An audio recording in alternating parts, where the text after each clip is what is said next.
The Honourable David Parker. Thank you, Mr Speaker. My question is to the Minister of Finance.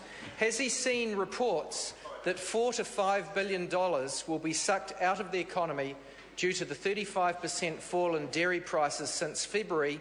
And what policy responses, if any, does he intend to make to counteract this? Honourable Bill English. Mr Speaker, I have seen some reports that show that, like opinion polls, dairy prices go up and down. But I can tell the member,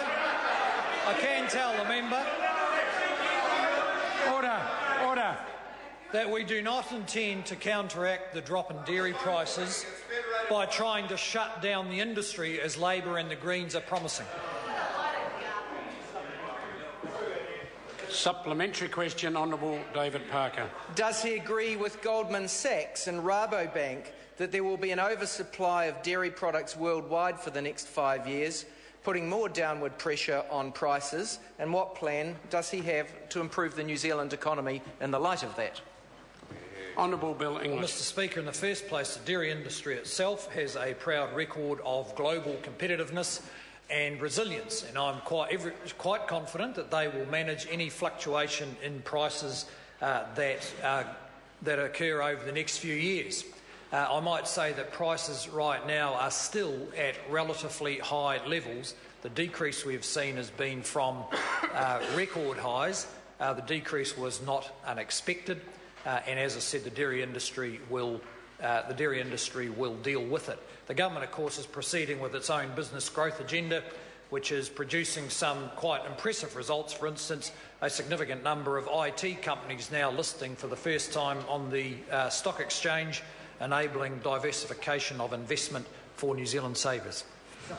Supplementary question, the Honourable David Parker. Well then, does he not regret doing virtually nothing about the wood processing industry decline, which has seen large job losses which are concentrated in the regions, and now, after having less added value and fewer jobs, face the consequences of a massive drop in log prices?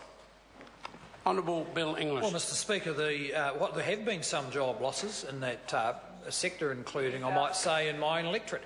But the member is painting a partial picture. There have, of course, been very high returns in the industry to forest owners, and there have been significant other new investments in further processing.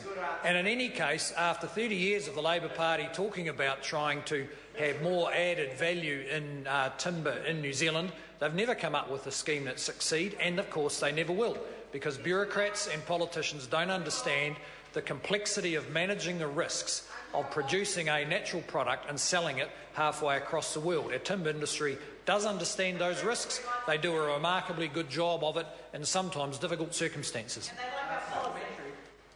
Supplementary question, Honourable David Parker. Well then, has he missed the published comments from the Chief Executive of Red Stag Timber that said if the Labour's forestry package was implemented, they would invest immediately an additional $120 million in forest processing?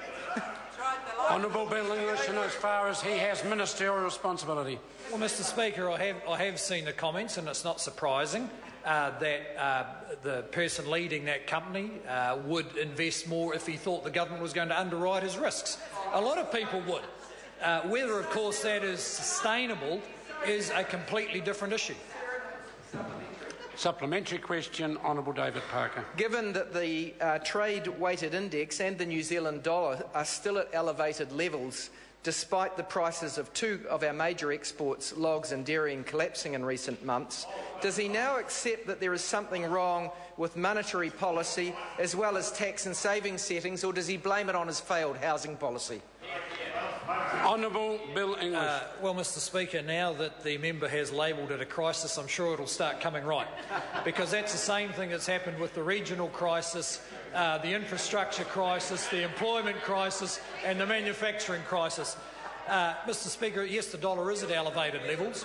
One of the reasons for that, which the member should keep in mind, is the relatively strong performance of the New Zealand economy compared to other economies. New Zealand, the Kiwi dollar can buy more for households today than at any time in the last 50 years. We see that as a success, but of course it is an ongoing challenge for our export sector, and we back them by taking every measure we can to improve their competitiveness.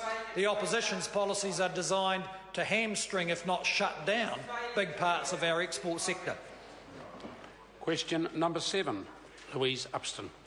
Thank you, Mr Speaker. My question is to the Minister of Education and asks what progress is being made on better public services targets in education. Honourable Heke Parata.